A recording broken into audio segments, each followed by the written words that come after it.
ఇప్పుడే country delight యాప్ని download చేసుకోండి. Download the country delight app now.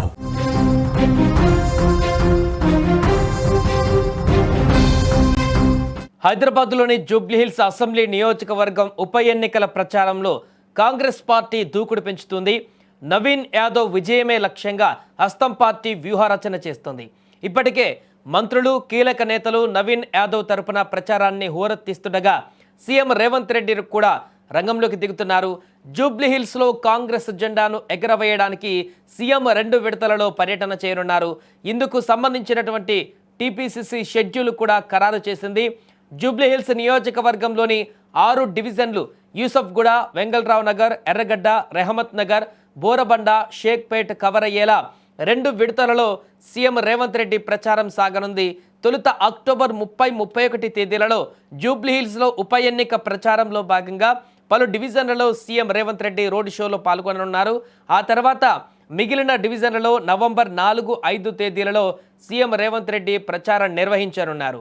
ఇక ఇప్పటికే కాంగ్రెస్ అభ్యర్థి నవీన్ యాదవ్కు మద్దతుగా మంత్రులు, ఎమ్మెల్యేలు, ఎమ్మెల్సీలు, సీనియర్ నాయకులు విస్తృత ప్రచారం నిర్వహిస్తున్నారు.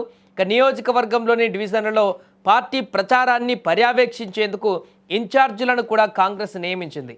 యూసఫ్గూడకు మంత్రులు ఉత్తమ్ కుమార్ రెడ్డి, పొన్నం ప్రభాకర్, షేక్పేటకు మంత్రులు వివేక్ వెంకటస్వామి, కొండా సురేఖ, రెహమత్ నగర్కు పొంగులేటి శ్రీనివాసరెడ్డి, కోమటిరెడ్డి వెంకటరెడ్డి, సోమాజిగూడకు మంత్రులు శ్రీధర్ బాబు, అడ్లూరి లక్ష్మణ్ కుమార్, ఎర్రగడ్డకు మంత్రులు దామోదర్ రాజనరసింహ, జూపల్లి కృష్ణారావు, వెంగళరావు నగర్కు మంత్రులు తుమ్మల నాగేశ్వరరావు, వాకిటి శ్రీహరి, ఇక బోరబండకు మంత్రి సీతక్క, ఎంపీ మల్లు రవిలను ఇన్ఛార్జిగా ఉంచారు.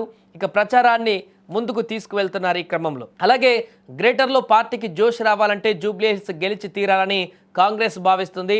2023లో జరిగిన తెలంగాణ అసెంబ్లీ ఎన్నికలలో హైదరాబాద్ నగర పరిధిలో ఒక్క సీటు కూడా కాంగ్రెస్ గెలుచుకోలేకపోయింది.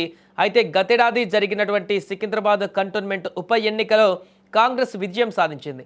అయితే ఇప్పుడు జూబ్లీహిల్స్ ఉప ఎన్నికలో విజయం సాధించాలని ప్రణాళికలు రచిస్తోంది. తద్వారా 2026లో జరగబోయేటువంటి జీహెచ్ఎంసీ ఎన్నికలకు ముందు నగరంలో పార్టీని బలోపేతం చేయవచ్చని కూడా కాంగ్రెస్ పార్టీ భావిస్తోంది.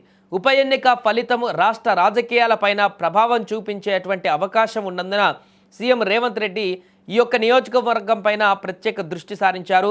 నవీన్ యాదవ్ను భారీ మెజారిటీతో గెలిపించడానికి కాంగ్రెస్ శ్రేణులు సమన్వయంతో పనిచేయాలని సీఎం ఇప్పటికే దిశానిర్దేశం చేశారు.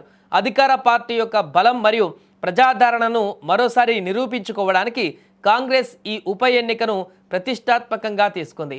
ఈ నేపథ్యంలోనే ప్రచార పర్వాన్ని ముందుకు తీసుకువెళ్తుంది.